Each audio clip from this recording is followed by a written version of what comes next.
Ninakusalimu kwa jina lipitalo majina yote. Hili sio jina la mtu awaye yote, bali ni jina la Bwana wetu Yesu Kristo. Ninakualika katika mfululizo wa masomo ya kesha la asubuhi leo, ikiwa ni Novemba 3 ya mwaka wa 2025. Somo la leo linasema mwombezi. Kumbuka mwezi huu tumejikita katika mada kuisemayo mwenue Yesu juu kama mwombezi na hakimu wetu asiyekosea. Tuombe. Mtakatifu, mtakatifu, mtakatifu Baba yetu uliye mbinguni, jina lako takatifu litukuzwe sana. Asante kwa ajili ya siku ya leo. Asante kwa sababu ya upendo. Asante kwa sababu ya faraja. Asante kwa sababu ya amani ambayo unaendelea kuitoa katika mioyo yetu. Jina lako litukuzwe sana. Watoto wako wa kiume na wa kike tuna huzuni, uchungu na majonzi katika mioyo yetu. Mioyo yetu imeumizwa. Tumeumizwa sana. Majonzi ya kutisha. Lakini kwako liko tumaini. Tunaamini kwako iko furaha ya kweli. Kwako amani inaweza kurejeshwa. Katupatie kufanya yaliyo haki. Katupatie kutenda yaliyo ya haki. Katupatie kuishi sawasawa na mapenzi yako. Katupatie amani na furaha itokayo kwako. Ninasema asante kwa ajili ya asubuhi ya leo, ambapo watoto wako wa kiume na wa kike tunakuja miguuni pako kujifunza neno lako. Asante kwa sababu umetukubali. Tusamehe dhambi zetu. Tupokee ukatutakase.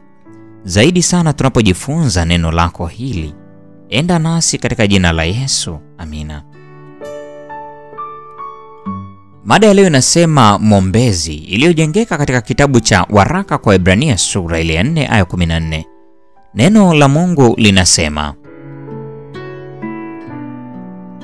basi iwapo tunaye kuhani mkuu aliyeingia katika mbingu, Yesu mwana wa Mungu, na tuyashike sana maungamo yetu. Imetupasa sisi nasi kuwa na roho ile ile iliyokuwa ndani ya Yesu Kristo. Kristo anafanya kazi kwa ajili yetu. Je, sisi tutafanya kazi katika mkondo wa Kristo? Watoto, jengeni subira, imani na tumaini. Hebu Bwana aongeze furaha yetu ya imani kwa mwombezi wetu aliye hai siku zote. Usikubali kupitisha siku hata moja bila kutambua wajibu wako kwa Mungu kupitia kwa kafara ya mwana wake wa pekee. Yesu hatukuzwi na mtu yeyote ambaye ni mshtaki wa ndugu yake. Hebu na tusiruhusu hata siku moja ipite bila kuponywa na kutibu vidonda vyetu vya kale. Jenga upendo na tusiruhusu maneno ya kuwadhania wengine mabaya yatoke vinywani mwetu. Funga mlango huo haraka na usiufungue kabisa, kwa sababu tunafahamu thamani ya kafara ya Yesu na upendo wake usiobadilika. Kunywa kutoka katika maji ya burudishayo ya uzima, kutoka katika kisima cha Lebanoni, bali kataa maji machafu yatokayo katika bonde lenye giza, hisia za kushuku. Kuna kweli nyingi katika chanzo hiki, lakini je, tuchafue harufu yetu nzuri ya roho kwa sababu wengine wamejivika uchungu? La hasha. Hakuna hata sehemu moja ya 10 ya kufikiria mabaya inayolingana kwa thamani na muda tunaotoa kuyatafakari na kuyarudia. Ondoa kabisa katika maongezi yako ukali. Ongea maneno matamu na kushikilia kwa uthabiti imani yetu kwa Yesu. Daima tunaye mtetezi aliye hai anayetuombea. Hivyo na tuwe watetezi kimsingi kwa niaba ya wale wote wanaopotoka. Na kuwa na kuhani mkuu juu ya nyumba ya Mungu, yaani anayetuombea. Hebu na tukaribie tukiwa wenye moyo wa kweli, kwa utimilifu wa imani, hali tumenyunyizwa mioyo, tuache dhamiri mbaya. Tumeoshwa miili kwa maji safi na tulishike sana ungamo la tumaini letu lisigeuke, maana yeye aliyeahidi ni mwaminifu. Hivyo, kama yeye afanyavyo kazi kwa niaba yetu, hebu na tufanye kazi kwa bidii na kwa umakini, ili kuhimiza umoja kila mtu na mwenzake.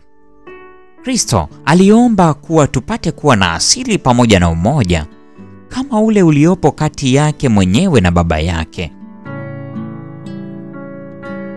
Tujaribu katika kila tufanyacho kuimarisha imani na upendo wa kila mmoja kwa mwenzake, na kwa njia hiyo tutajibu ombi la Yesu: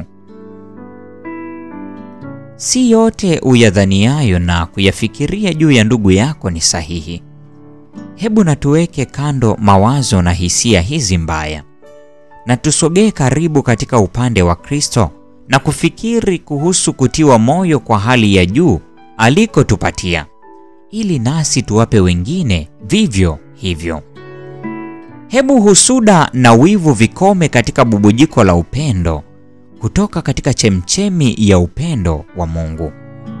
Kilio chao wanaokaribia kupotea kipate wepesi wa kuingia katika sikio lake, kwa maana atamwokoa mhitaji aliyapo na mtu aliyeonewa iwapo hana msaidizi.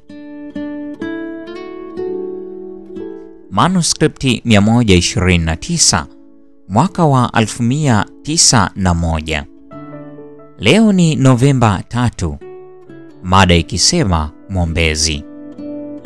Mpendwa mfuatiliaji wa mfululizo wa masomo haya ya Kesha la Asubuhi kwa mwaka 2025, kumbuka mwezi huu tunajifunza mada kuisemayo mwinue Yesu juu kama mwombezi na hakimu wetu asiyekosea. Na kwa nukta hiyo ndio tunakuwa tumefikia tamati ya tafakari ya somo hili siku ya leo. Neema ya Bwana wetu Yesu Kristo, pendo la Mungu na ushirika wa Roho Mtakatifu udumu kuwa pamoja nasi sasa na hata milele. Amina.